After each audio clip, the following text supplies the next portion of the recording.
होणार आहेत आणि मी शेवटी तिथं रुजू झालोय। निवडणुकीची बरीच तयारी तिथली राहिलेली आहे। एक दिवस घालणं बाहेर जाऊन हे फार कठीण काम होतं, परंतु सर फाउंडेशनची एकंदरीत तळमळ पाहून जाता म्हणलं आपण कार्यक्रमाला गेलं पाहिजे। माझा सत्कार किंवा माझं अभिनंदन हा त्यातला गौण विषय होता, कारण सर फाउंडेशनच्या सोबत मागची 3.5 वर्ष मी अनेक उपक्रम अनेक कार्यक्रम केलेले आहेत आणि त्यांच्याकडून अभिनंदन सत्कार हा माझा नेहमीच झालेला आहे।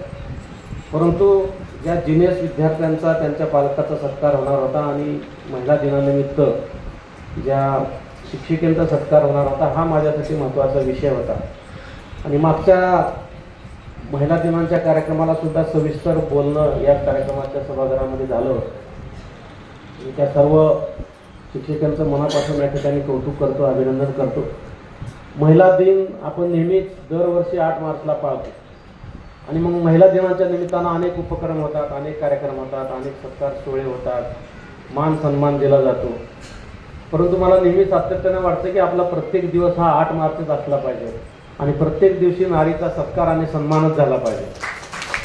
कारण फक्त नारी सन्मान, नारी शक्ती एवढे शब्द मोठे मोठे उच्चारून चालत नाही, तर त्याला प्रतिसाद सुद्धा तसाच दिला पाहिजे।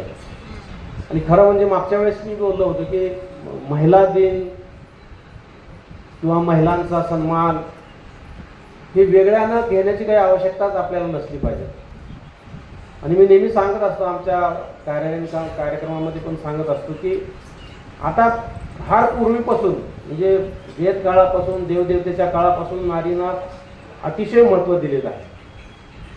आणि म्हणून नेहमी आमच्या मंडळींना सांगत असतो की जेव्हा आपल्याला पैसा पाहिजे असतो तेव्हा आपल्याला लक्ष्मीकडे जावं लागतं, बुद्धी पाहिजे असतं तेव्हा सरस्वतीकडे जावं लागतं, शक्ती पाहिजे असतं तेव्हा जगदंबेकडे जावं लागतं। सगळे डिपार्टमेंट महिलाकडे आहे, पुरुषाकडे आहेत का? आणि मग परत पुरुषांनी तोरा करण्याचं कारण काय? नारी शक्ती हा आताचा विषय नाही आहे, हा फार पुरातन काळापासून आहे। तो फक्त आपण जतन केला पाहिजे आणि पुढे घेऊन गेला पाहिजे। आणि नारी शक्तीच्या सक्रिय सहभागाशिवाय जगाचं कुठलंही कल्याण झालेलं नाही। स्वामी विवेकानंद नेहमी म्हणायचे, जर तुमच्या जगाचा, तुमच्या देशाचा, तुमच्या राज्याचा, तुमच्या घराचा विकास व्हावा असं तुम्हाला वाटत असेल तर नारीच्या हातामध्ये तुमचे कारभाराचे सूत्र आहे। डॉक्टर बाबासाहेब आंबेडकरांचं तेच म्हणणं होतं की नारी शक्तीला बाजूला ठेवून कुठल्याही राज्याचा किंवा कुठल्याही देशाचा विकास होणार नाही। आणि म्हणून दिवाण साहेब आपल्याला माहीत असेल की आपण सोलापूर जिल्हा परिषदेतल्या सर्व शिक्षकेच्या कार्यशाळा घेतल्या होत्या। म्हणजे मला अभिमानाने या ठिकाणी नमूद केलं पाहिजे की सोलापूर जिल्हा परिषद ही एकमेव जिल्हा परिषद होती की जिथं शिक्षिकेंच्या कार्यशाळा झाल्या, फक्त शिक्षकेच्या। आणि मला प्रकर्षाने ते जाणवलं होतं की जर माझ्या सर्व शिक्षिका भगिनी एकत्र आल्या आणि त्यांनी शाळेमध्ये जर जीव ओतला तर तिथलं गुणवत्ता वाढीला वेळ लागणार नाही, शाळेचं सौंदर्यीकरण व्हायला वेळ लागणार नाही, शाळा स्वच्छ सुंदर व्हायला वेळ लागणार नाही आणि त्या शाळेमध्ये दशसूत्री प्रभावीपणे राबवण्यासाठी वेळ लागणार नाही। आणि म्हणून मी दशसूत्रीच्या आयोजनासाठी एका बाजूने मुख्याध्यापकाच्या कार्यशाळा घेतल्या, 11च्या 11 ठिकाणी जाऊन मी स्वतः कार्यशाळा घेतल्या। 3-3.5 तास नॉनस्टॉप मी त्या ठिकाणी बोलत होतो। आणि मग त्याच्यानंतर 6 महिन्याच्या गॅपनंतर परत मी शिक्षिकांच्या कार्यशाळा घेतल्या आणि शिक्षिकेच्या कार्यशाळेनंतर खरंच फरक पडला। म्हणजे आता काही सक्सेस स्टोरी येत आहेत, काही पुरस्कार आता आपल्याला मिळत आहेत। काल परवा मी इथं वर्तमानपत्रात 2 दिवस पेपर वाचले, आपले बरेच अक्कलकोटला प्रथम पुरस्कार मिळाला पंचायत राजमध्ये, बालमृत्यू कमी झाले, माता मृत्यू कमी झाले।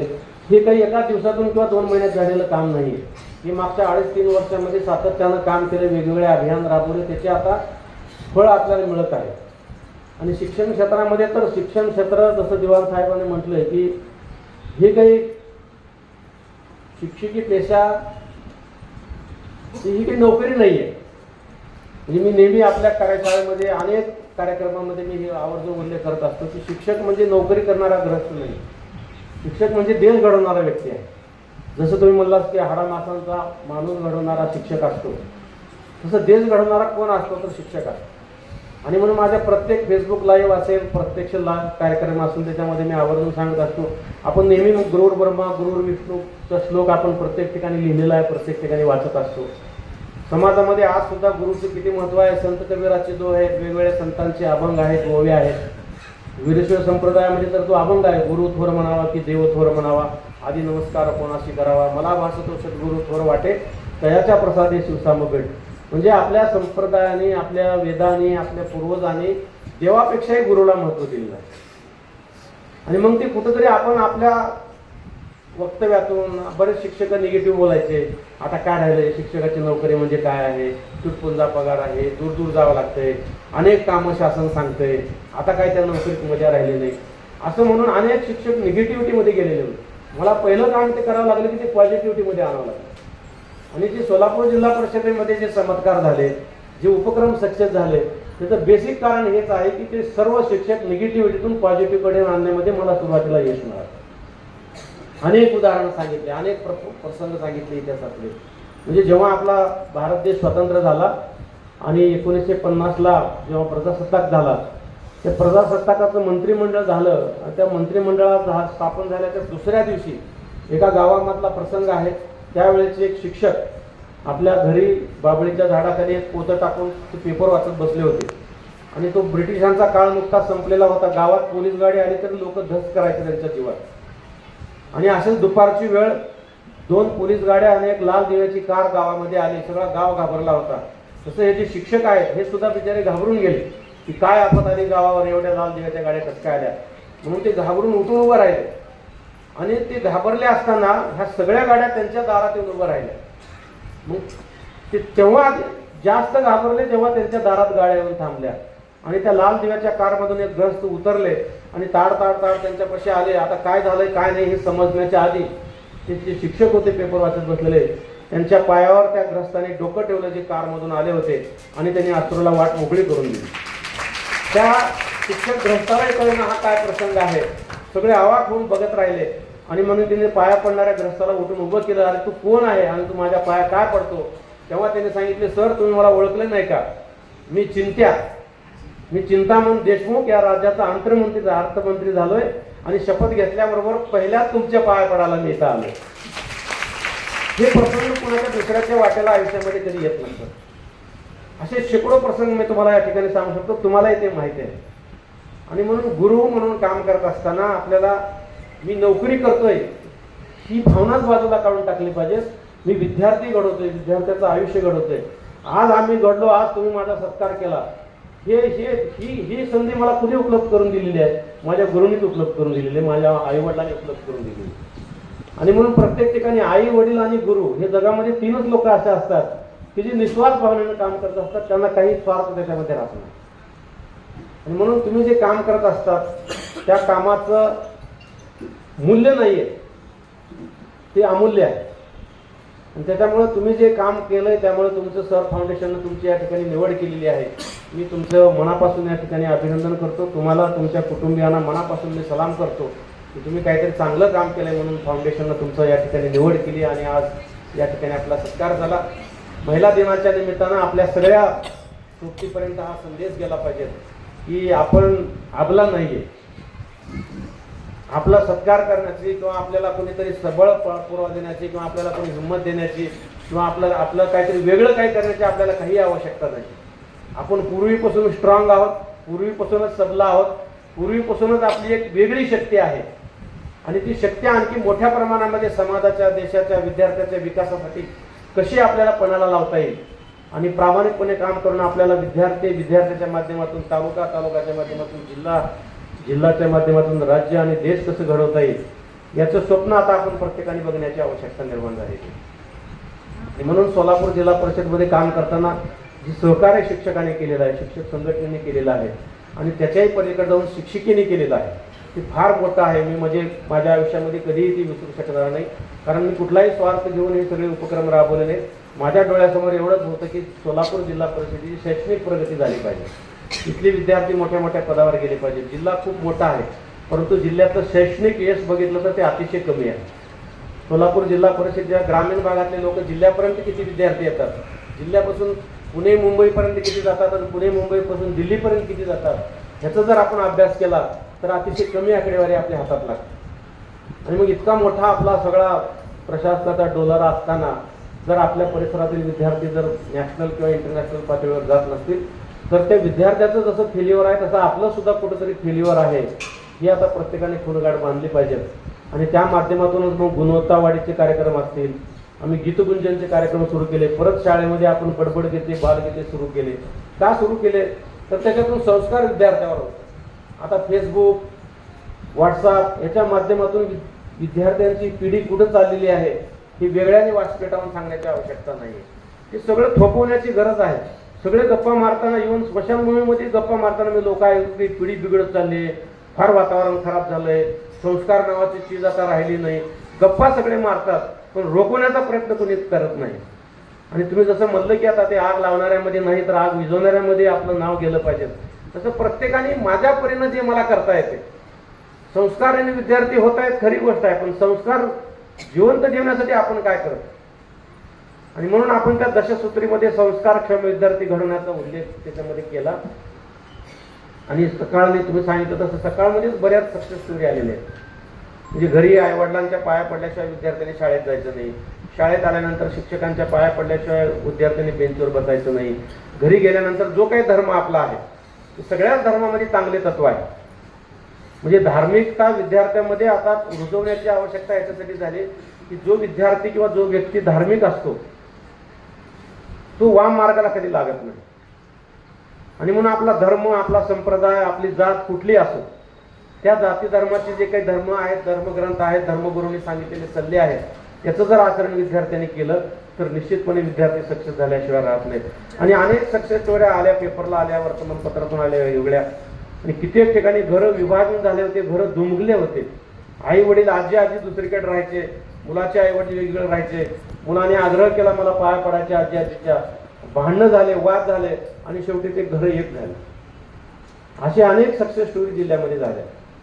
ते काही आल्या आमच्यापर्यंत, कित्येक सक्सेस स्टोऱ्या आपल्यापर्यंत आल्या सुद्धा नसतील. तर या पद्धतीने चमत्कार फक्त तुम्ही घडवू शकता. आणि तुमच्या माध्यमातून गुणवत्ता वाढ असेल, संस्कारक्षम विद्यार्थी घडवणे असेल, स्पर्धाक्षम विद्यार्थी घडवणे असेल. आजकाल विद्यार्थ्याला शिपाई जरी व्हायचं असेल तर स्पर्धा परीक्षेला सामोरं जावं लागणार. आणि मग आपण आपल्या विद्यार्थ्याला किती स्पर्धाक्षम घडवतो.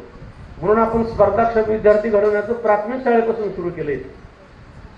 IT आता मोबाईल आहे, टॅब आहे, जरी फेसबुक व्हॉट्सअपच्या माध्यमातून वाईट गोष्टी जरी येत असल्या तरी चांगल्या त्याच्यापेक्षा जास्त गोष्टी असतात. त्याच्यावर आता आपले विद्यार्थी परफेक्ट झाल्याशिवाय पुढे जाऊ शकणार नाहीत.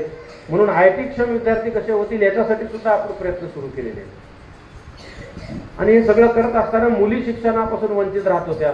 म्हणून मुलीसाठी अनेक कार्यक्रम जिल्हा परिषदेच्या माध्यमातून केले. जिल्हा परिषदमध्ये निधी नव्हता किंवा शासकीय निधी नव्हता आणि आमच्या असंख्य मुली घरी बसल्या होत्या, सायकल नाही म्हणून आपण सायकल बँक तयार केली. आणि एका शाळेमधल्या 50 मुली घरी बसल्या होत्या म्हणून सर्वे केला तर 50 पैकी 49 मुली फक्त सायकल नाही म्हणून घरी बसल्या होत्या. समाज कल्याण अधिकाऱ्याला बोलवलं, ग्रामपंचायतच्या अधिकाऱ्यांना बोलवलं, कुठलाही निधी नाही, कुठली योजना नाही. एखादा दुसरा अधिकारी असं जाऊ द्या तर आपला निधी नाही म्हणून सोडून दिला असता. परंतु मला सारखा तो विषय टोचत राहिला की 50 मुली घरी बसल्यात, आपल्याला काय करता येईल. मी स्वतः 10,000चा चेक दिला, 5 सायकली घेऊन द्यायला लागल्या. आणि दुसऱ्याला तुम्ही सांगा म्हणलं की हे बाहेरचा कोणतरी शिव आलाय त्याने आपल्याला सायकली दिल्या. आणि ते गावात सांगितल्यानंतर 2 दिवसात 50 सायकली जमा झाल्या. आणि नंतर मी सर्वे केला तर जिल्ह्यात 6,000 मुली घरी बसल्या होत्या. आम्ही व्यासपीठावरून भाषणे देतो, बेटी बचाव बेटी पढाव, सगळं रस्त्यानं जाताना भिंतीवर सगळं लिहिलेलं असतंय, मुलीचं शिक्षण महत्वाचं आहे, मुलीला शिकवा म्हणून. आणि माझ्या जिल्ह्यामध्ये 6,000 मुली घरी बसल्या. सातत्यानं 2 वर्ष जो कोणी श्रीमंत माणूस माझ्याकडे येईल त्याला मी सायकली मागितल्या. तुम्ही तर दिल्या सगळ्यात अगोदर. तुमचं बघून तुमच्या आपल्या डॉक्टरांच्या शेतात आपण कार्यक्रम घेतला होता. डॉक्टर कांबळे, आपले करमाळ्याचे कांबळे, आपले 2-3 तिथं शेतामध्ये कार्यक्रम झाले सायकली वाट. गणपती उत्सव आला, गणपतीच्या आरतीला मला लोक बोलवायचे, शिवसाहेब चला आरतीला. मी म्हणायचो मी आरतीला येतो, मला 25 सायकली भेट द्या. किंवा असे मोठी मंडळी कोणी ऑफिसला आले काम घेऊन, तुमचं हे काम 15 दिवसात होण्यासारखं आहे, मग तुमचं 2 दिवसात काम करून देतो, माझ्या बहिणीसाठी 25 सायकली द्या. असं करू करू मी 3,000 सायकली वाटप केल्या. आणि 3,000 गुणिले 6,000 म्हणजे 5 ते 6,000ला सायकल आहे. तर 3,000 गुणिले 5-6 हजाराला केलं तर 1.5 ते 2 कोटी रुपयाच्या सायकली वाटल्या. आणि तुम्ही जे दिवाणसाहेब म्हणलात की सोलापूर जिल्ह्यातले लोक खूप चांगले आहेत, खरंच खूप चांगले आहेत. म्हणजे आमच्या स्वच्छ शाळा सुंदर शाळेला गेलं पाहिजे आपण लोकांपर्यंत. स्वच्छ शाळा सुंदर शाळेला 11 कोटी रुपये जमा केल्या. 11 कोटी सांगायला 11 कमी वाटत असेल, पण लाखामध्ये सांगितलं, हजारामध्ये सांगितलं तर किती होते.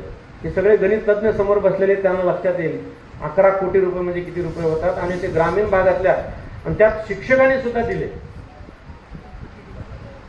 म्हणजे शिक्षक, आता माझ्या घरात सुद्धा बरेच शिक्षक आहेत ना, ज्यांनी मला शिकवलं ते माझे मामा शिक्षक होते. प्रत्येक शिक्षकाच्या कार्यक्रमामध्ये सांगत असते, एक एक पैशाचा हिशोब करणारा आमचा शिक्षक बंधू असतो. परंतु ह्या कार्यक्रमाला 10-10 हजाराचा चेक आमच्या शिक्षकाने दिलेला आहे. आणि सायकलीसाठी तुम्हाला सांगितलं 2-2.5 कोटी ते 11 कोटी. आम्ही दवाखाने स्वच्छ सुंदर केले, त्याच्यासाठी 4.5-5 कोटी जमा झाले. अहो एवढंच नाही, आम्ही दवाखाने, पशुचे दवाखाने सुद्धा, म्हणजे जे पशुधन आपलं आहे, ज्याचं आपण पूजा करतो गायची वगैरे, त्या पशुधनाचे दवाखाने सुद्धा अत्यंत वाईट अवस्थेमध्ये होते, ते सुद्धा लोकवर्गणीतून आम्ही स्वच्छ सुंदर केले. त्याला सुद्धा 3 कोटी रुपये लोकांनी दिले. म्हणजे माझ्या 2.5-3 वर्षामध्ये जवळजवळ 20 ते 22 कोटी रुपये लोकवर्गणीतून मी काम केलं, शासनाकडे पैसा मागितला नाही. आपण करायचं म्हणून ठरवलं तर निश्चितपणे चांगलं होतं. मग माझी शाळा हा एक आपला घटक आहे, माझं घर तशी माझी शाळा. आणि मग त्या शाळेसाठी आपल्याला, मग शाळेमध्ये अनेक अडचणी आहेत, आपल्याला तुम्हाला खूप अडचणी आहेत, कौटुंबिक अडचणी आहेत, लांब जावं लागतं. शाळेमध्ये अनेक गट तट आहेत, संघटनेचे अनेक गट तट आहेत, काही ठिकाणी जाती धर्माचा आणखी तेढ आहे. मला तर काही ठिकाणी अत्यंत वाईट वाटतं की काही शाळेमध्ये सुद्धा तसे गट आहेत. म्हणजे ज्या गुरुकडे आदर्श म्हणून आदर्श व्यक्ती म्हणून समाज बघत असतो, तिथं सुद्धा काही याच्यामध्ये गट तट पाहिल्यानंतर माझ्या डोळ्यामध्ये अश्रू येतात. ज्या विद्यार्थ्यांना घडवण्यासाठी आपली नियुक्ती शासनाने केली, नियतीने केलेली आहे आणि आपण स्वतःहून ती स्वीकारलेली आहे, तर त्याच्यामध्ये जीव ओतूनच काम झालं पाहिजे. आणि हे सगळं करण्यासाठी सर फाउंडेशन अतिशय पॉझिटिव्हली प्रयत्न करत आहे.